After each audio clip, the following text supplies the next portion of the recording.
Hiace গাড়িকে অনেকেই টাকা ইনকামের মেশিন বলে থাকেন। তো আজকে আমরা আপনাদেরকে জিলানি মার্ট থেকে দেখাবো টয়োটা ব্র্যান্ডের হায়েস 2013 মডেলের জিএল গাড়ি, যে গাড়িটাতে আপনারা পাচ্ছেন half pad half ceiling. So viewers, দেখতে থাকেন আজকের এই গাড়িটাতে কোনো প্রকার রঙের কাজ পাচ্ছেন না, এবং কি গাড়িটার যদি একটা চাকা আপনাদেরকে আমরা দেখাই, দেখতে পারবেন চাকার যে ভিট আছে বেশ কিছুদিন ইউজ করতে পারবেন, এবং গাড়ির সাথে কিন্তু আপনারা অরিজিনাল যে রিং সেটাই পাচ্ছেন। সো ভিউয়ার্স, দেখেন গাড়িটাতে কোনো প্রকার কালারের কাজ নেই, সিলভার কালারের গাড়ি। এবং পিছন সাইডটা যদি আপনাদেরকে আমরা দেখাই, দেখতে পারবেন পিছন সাইডটাও কিন্তু আলহামদুলিল্লাহ যথেষ্ট ফ্রেশ কন্ডিশনেই রয়েছে, এবং পিছন লাইটগুলোও কিন্তু আলহামদুলিল্লাহ যথেষ্ট ফ্রেশ পাচ্ছেন। এবং পিছনে যদি গ্লাসটা আপনাদেরকে আমরা দেখাই, দেখতে পারবেন পিছনের গ্লাসটাও কিন্তু অরিজিনাল পাচ্ছেন, জাপানি যে স্টিকার সেটা কিন্তু দেওয়া রয়েছে। গাড়িটার ডান পাশটা যদি আপনারা দেখেন, ডান পাশটাও কিন্তু আলহামদুলিল্লাহ যথেষ্ট ফ্রেশ কন্ডিশনে রয়েছে। এখন আপনাদেরকে চলুন আমরা গাড়ি ইন্টেরিয়রটা দেখাই।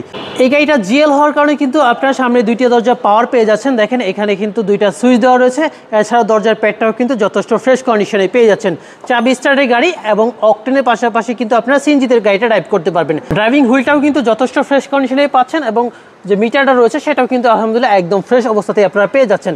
গাড়ির সাথে ডিভিডি প্লেয়ার পাচ্ছেন, এবং এসির যে নবগুলো রয়েছে সেগুলো কিন্তু আলহামদুলিল্লাহ যথেষ্ট ফ্রেশ কন্ডিশনে আপনারা পেয়ে যাচ্ছেন। পুরো সিলিংটাও মোটামুটি ফ্রেশ অবস্থায় রয়েছে। এটা যদি আরও ক্লিন করা হয় ইনশাল্লাহ আরও ক্লিন হয়ে যাবে। সো ভিউয়ার্স, ভিতরে কিন্তু সিটের পজিশন আলহামদুলিল্লাহ যথেষ্ট ভালো পজিশনে রয়েছে। পিছনের যে সিট পজিশন সেটাও কিন্তু আলহামদুলিল্লাহ যথেষ্ট ভালো রয়েছে, সুন্দরভাবে সাজালো গোছালো অবস্থাতেই আছে, এবং কি ডুয়েল এসি পেয়ে যাচ্ছেন। এসিও কিন্তু আলহামদুলিল্লাহ যথেষ্ট ভালো ঠান্ডা হয়। সো ভিউয়ার্স, আপনাদেরকে যদি আমরা এই পাশটা দেখাই, দেখতে পারবেন একদমই জেনুইন অবস্থা রয়েছে, এবং কি জাপানি যে স্টিকার সেটাই কিন্তু লাগানো রয়েছে গাড়িটাতে এখন পর্যন্ত। গাড়িটিতে আপনার 130 লিটারের গ্যাস সিলিন্ডার পেয়ে যাচ্ছেন।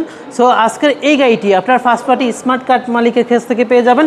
সো এই গাড়িটি আস্কিং রেট ধরা হচ্ছে আপনাদের জন্য জিলানি মার্ট থেকে মাত্র 22,50,000 টাকা। গাড়ি পছন্দ হলে অবশ্যই প্রাইস নিয়ে আলোচনা করতে পারবেন।